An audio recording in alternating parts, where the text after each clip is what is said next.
One thing I want to talk about is fear. Now, if you are a watcher of conspiracy theory videos and whatever, you know, the word fear comes up quite a lot. And it's true, we are kept fearful, you know, swine flu, you know, terrorism. We are made fearful because it shuts us up. Pure and simple, it stops us from, whilst our minds are caged in this fear thing, don't dare do this, don't dare do that, our minds aren't free to explore our wonderfulness as human beings. They know this, that's why we're bred like that. We were talking the other day, right, because, you know, it's like, I do change a lot, right? I'm not the person now that I was 2 years ago. I'm not the person now that I will be in 2 years. I change all the time. That's what we should be doing. You know, if you learn something new, you know, incorporate it. You know, so many people say, oh no, well, that's just the way I am, or oh, that's just the way he is, or whatever. That doesn't have to be the case. For instance, the other night, we were reminiscing on this thing in the living room that I used to call the graveyard. And what it was like when my light was on the table by the side of me. Moths, dragonflies, daddy long legs, that kind of thing, would come and land on the wall. And basically I'd just, like that, squash them. And we used to have this piece of the wall was called the graveyard, and it was just littered with dead pieces of creature, right, where I'd just buff, kill them, out the way, don't worry about it, right, wipe my hand off, buff.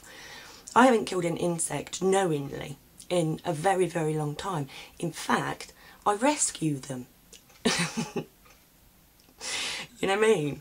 And it is a better way to be. I know it's like, it's a bit far for most people, do you know what I mean? I'm not saying that that's what everybody's got to start doing. But when I looked at it the other night, it's like the reason I used to do that was because I was frightened of them.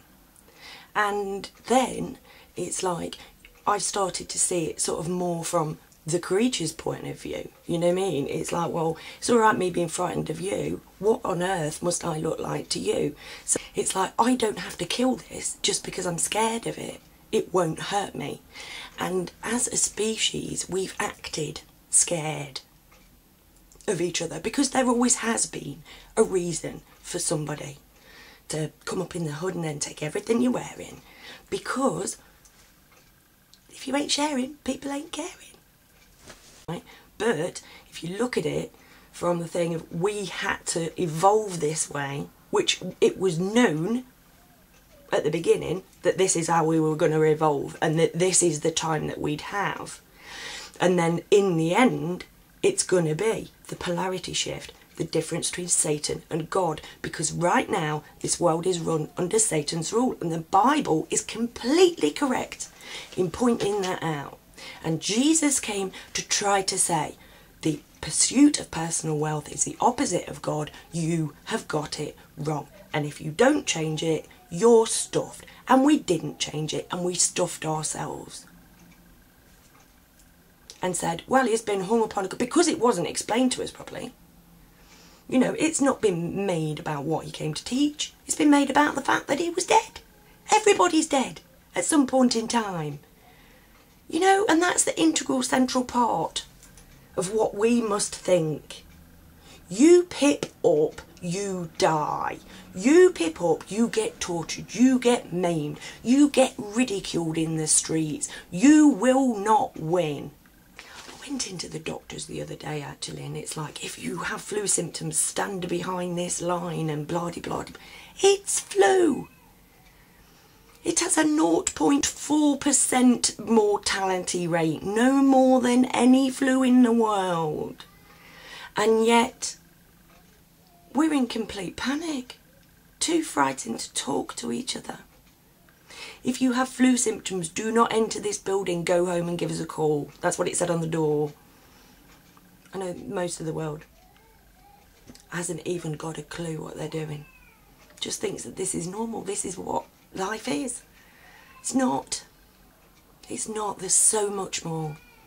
and we will find it. And the sooner we do, the sooner we get to the party bit of the film, the happy ending, because it is coming. Promise. It is. I've got to go. I hear a baby crying, and I think it's my granddaughter, so I want to go and see if I can help. Take care of yourselves, take care of each other, take care of Jerry Springer.